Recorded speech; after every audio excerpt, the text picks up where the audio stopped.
कुछ रिश्ते खून से बनते हैं, लेकिन इज्जत से निभते हैं। ये कहानी है दो बहनों की, एक अमीर, एक गरीब, और उस लम्हे की जब पैसों ने रिश्तों की पहचान बदल दी। पर जिसने सहा अपमान, वही बना दूसरों के लिए सम्मान की मिसाल। देखिए, गरीब बहन के घर आई अमीर बहन, एक ऐसी कहानी जो आपके दिल को छू जाएगी। होशंगाबाद की एक पुरानी तंगली में जानकी देवी अपनी दो बेटियों प्रतिमा और सुशीला के साथ रहती थी। सुशीला बचपन से ही बेहद खूबसूरत थी, गोरा रंग, तीखे नैनंश और हर किसी की नजर में बस जाने वाली मुस्कान। वही प्रतिमा, सांवला रंग, साधारण चेहरा, पर उसकी आंखों में गहराई थी, एक ऐसी गहराई जो सिर्फ वही देख सकता था जो दिल से देखे। जानकी देवी हमेशा कहा करती, रूप तो समय के साथ ढल जाता है, पर चरित्र और मेहनत की चमक कभी नहीं जाती। इसी तरह समय बीत रहा था, दोनों बहनें बड़ी हो गईं।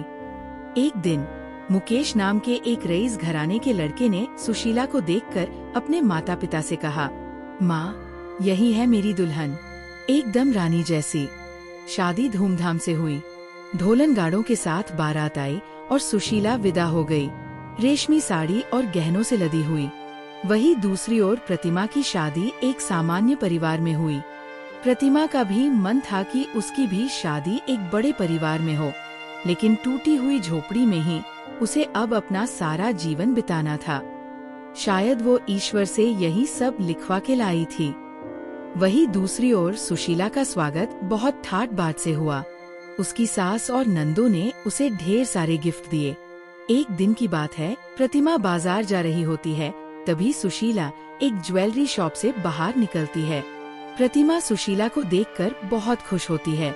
सुशीला, दीदी आप कहाँ जा रहे हो? प्रतिमा, बस यहाँ बाजार में सब्जी लेने आई थी। सुशीला, दीदी मेरे यहाँ तो बहुत सारे नौकर है, सफाई के लिए अलग, खाना बनाने के लिए अलग, कपड़े धोने के लिए अलग, और दो तो माली है, सब काम नौकर ही करते हैं। प्रतिमा, अच्छा है बहन, तेरा सपना पूरा हुआ।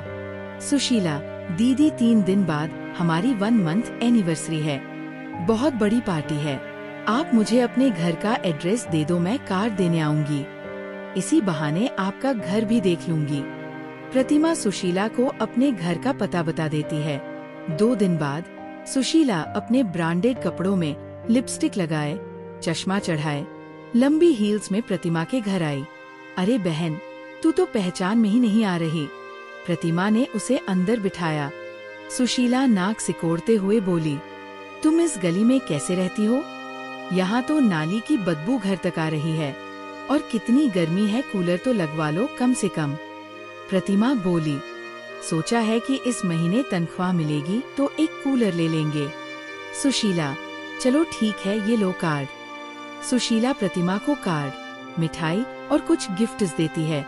प्रतिमा, सुशीला तू 2 मिनट रुक, मैं अभी आती हूँ।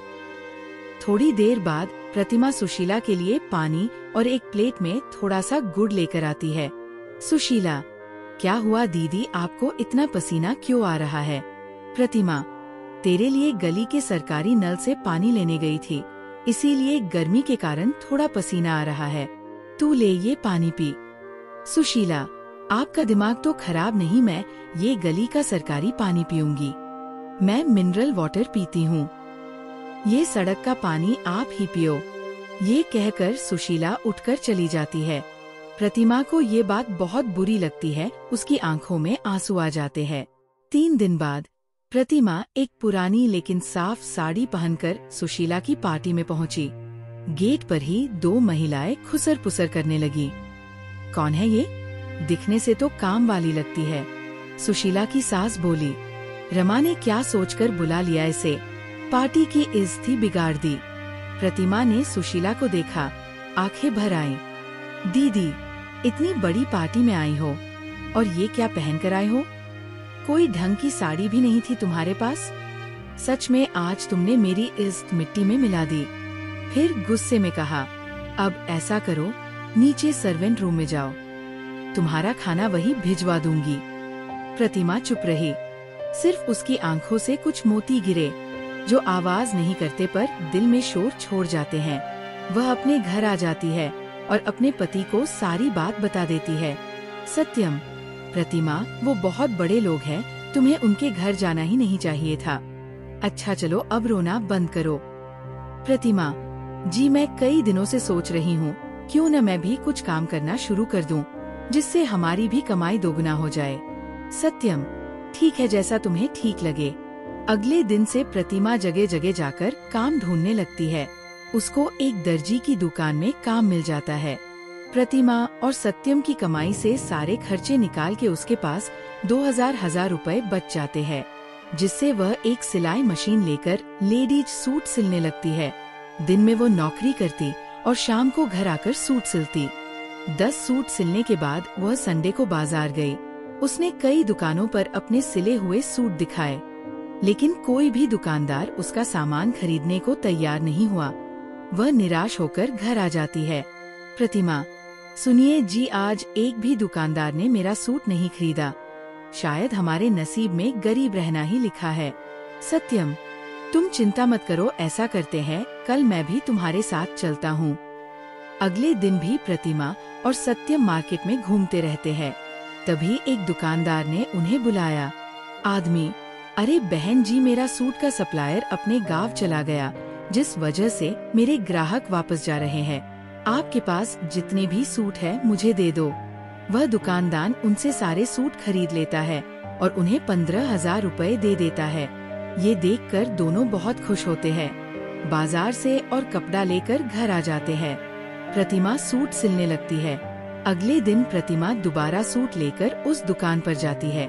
दुकानदार, अरे बहन जी, आपके सिले हुए सारे सूट आज दोपहर तक ही बिक गए। ग्राहकों को आपके सिले हुए सूट बहुत पसंद आ रहे हैं। मैं आपको 200 सूट का ऑर्डर देता हूँ और ये लीजिए 1 लाख रुपए एडवांस। प्रतिमा घर आकर अपने पति को सब कुछ बताती है। अगले दिन प्रतिमा 5 और मशीन खरीद के ले आई। साथ ही गली की 5 औरतों को काम पर भी रख लेती है और अपना ऑर्डर पूरा करने में लग जाती है। जैसे ही वो मार्केट में पहुंचती है, उसके पास दुकानदारों की भीड़ लग जाती है। दुकानदार, बहन जी, हमें भी आपसे सूट सिलवाने हैं। दुकानदार, दो बहन जी मुझे भी।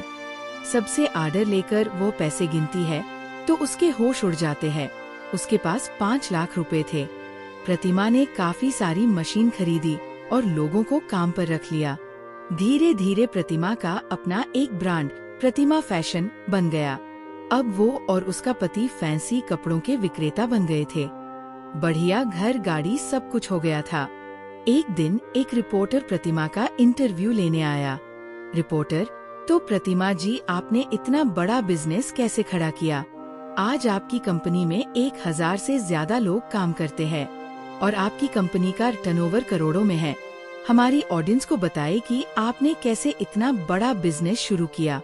प्रतिमा, इसका पूरा श्रेय मेरी प्यारी छोटी बहन को जाता है, जिसने मेरी गरीबी का मजाक उड़ाया और मुझे इस बात का एहसास दिलाया कि पैसे के बिना कोई इज्जत नहीं करता।